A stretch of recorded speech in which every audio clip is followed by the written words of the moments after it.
Hello students, today we are going to study one of the important topics from your writing skills section, that is summary writing.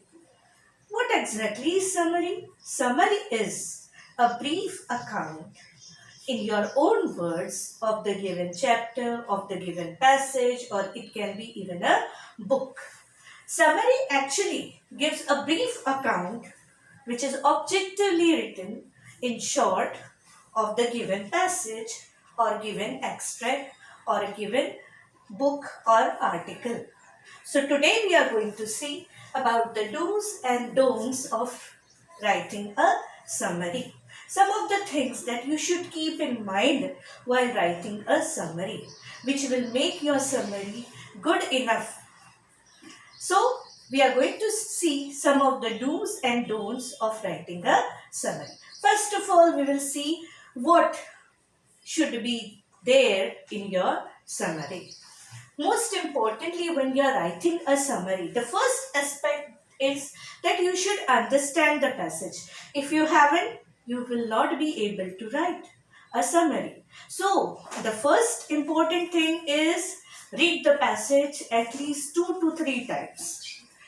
Second thing is trying to understand what exactly is given in the passage. What is the central idea of the given passage, of the given article?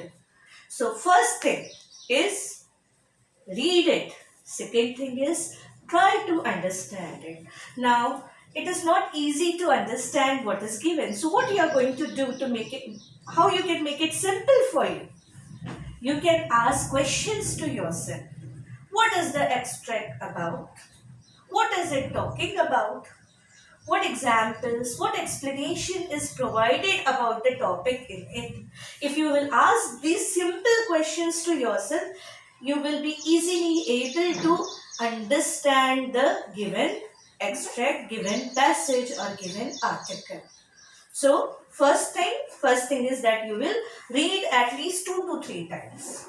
Second thing is you will try to understand. And if it gets difficult, it's better to ask questions to us.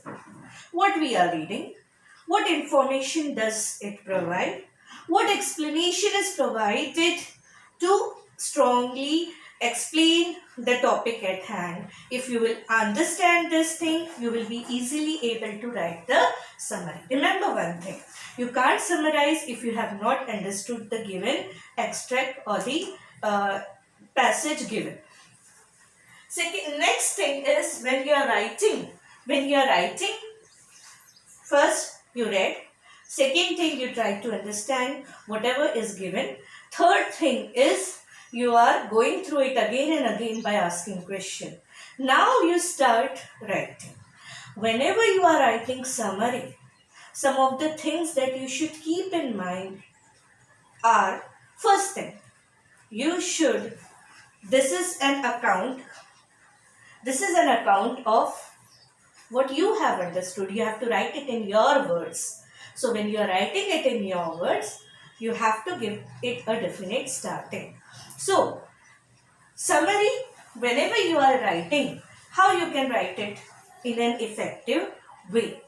You can write it in an effective way if you will avoid some of the things. You already understood the given passage. Now, while writing, when you are putting down your ideas, you have to keep in mind certain things that you should avoid. That comes in don'ts. The first thing is, don't include almost everything from the passage. It's not important that you should include all the given details. Okay? Second thing, don't exclude. Whatever is important, if the important link is missing, you can't explain the given topic. You can't write the summary. So don't exclude what is important. Then is don't add your own. For example, if the passage is about different types of vitamins, and if one is not given there in the passage, you don't have to add it on your own because you know it. The information which is not given in the passage, you don't have to add it on your own. So remember this thing. Second, You don't have to conclude. You don't have to conclude because you are writing the summary objectively.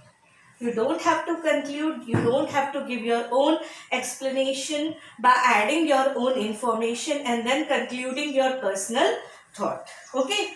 Then, what you can avoid in the summary? You can avoid giving examples. You can avoid giving details like statistical data and all. You can avoid using figurative language. Most of the time, figurative language is used to make the passage or make the extract more appealing. You can avoid this, and in that process you can make your you can summarize the main essence of the given extract. One more thing is that you should avoid is repetition. Many a times we come across redundancy, means we use unnecessarily, we use similar type of words together. At 12 at midnight. Okay, collaborated together. Now collaboration means coming together. So no need of to say in the month of July. July is already a month, so you can straight away write in July. Okay, so this is repetition and you can avoid, and by following these simple steps you can make your summary, you can write your summary in an effective way. Okay, so what are the things you should not do while writing summary? You should not include almost everything written in the extract provided. You should not exclude the important aspect, but you should exclude what? You should exclude examples, quotations, whatever is given in inverted comma, whatever is being repeated again and again, even given in very ornamental language, figurative language, aphoristic language, that also you can avoid it and write it in a simple way. And you should stop giving your personal opinion. You can't add what is not given in the passage. Even you can't comment. Even you can't conclude. Okay? You have to just give the extract, the brief account of the extract that you are reading. And in this way, you have to follow these rules while writing your summary. So, these are the do's and don'ts of writing the summary. What are the do's? We will again revise what are the do's of writing the summary. Read the passage at least 2 times to understand. Second thing, try to understand what is given. Third important thing, if you are facing any problem, ask questions to yourself. What is the passage about?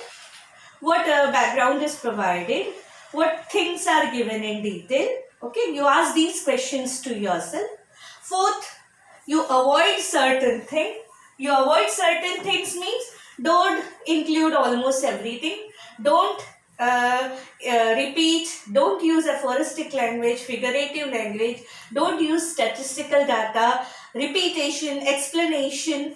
Same thing is again repeated, redundant words. You avoid all these things and then you put, then this was the 4th step, and the 5th step is then you write down your ideas properly.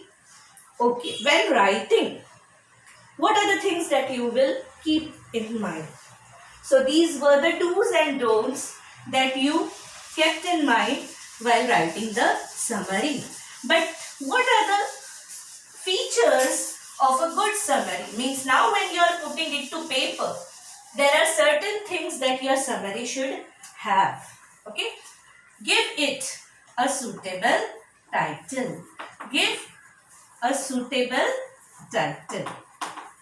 Okay? Give it a suitable title.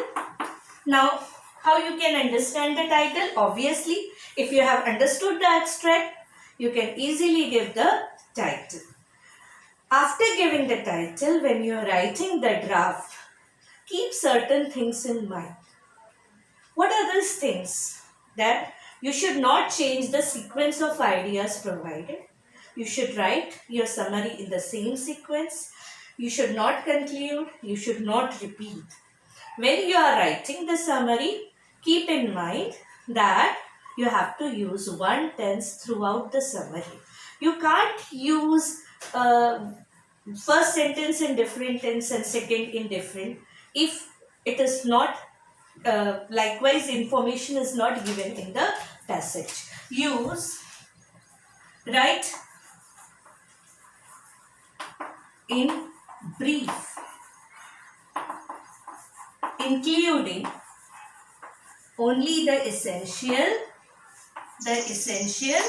aspects. Then third important aspect is write objectively. What do you mean by writing objectively? You don't have to give your personal opinion. You don't have to become subjective and give comment on the extract. You have to write objectively what you have read as you have read the account of it. Write objectively of whatever you are reading. Okay. We gave a suitable title. We read. After that, while writing, these are the things you should keep in mind while writing the summary. These are the points you should keep in mind while writing the summary. So while writing the summary, what are the things? First, give a suitable title. Second, write in brief including the essential aspects. Write objectively and cover most of the points. Don't conclude. Okay? Don't conclude, and keep in mind the things you should avoid, and keep in mind the things you should write in the summary. Okay, these are the things you should always remember. Write in brief, write objectively, use only one tense, write the summary using only one tense.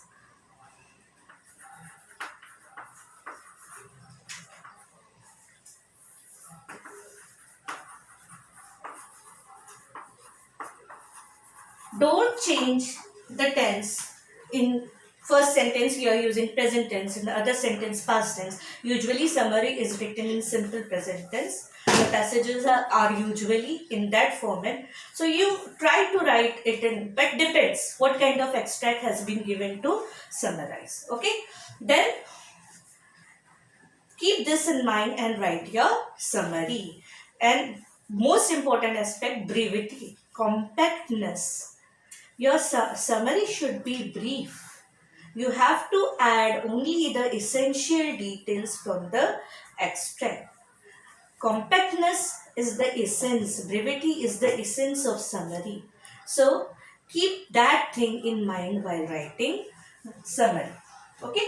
So, these are the things you should keep in mind while writing summary. Today we saw the do's and don'ts of writing the summary, and also while writing the summary, what are the things that you should keep in mind. Hope you might have understood the basic points to the features of good summary as well. So again I am revising one more time. First, read the passage twice. Try to understand it by asking yourself certain questions. Avoid certain things like repetition, commenting, adding, excluding. Okay? And try to write whatever you are putting objectively using one tense by giving a suitable title to the extract. Hope you might have understood the topic which I have taken today, that is about summary writing. Do like the video if you have understood the topic well, and please subscribe if you find the videos helpful in your studies. Thank you.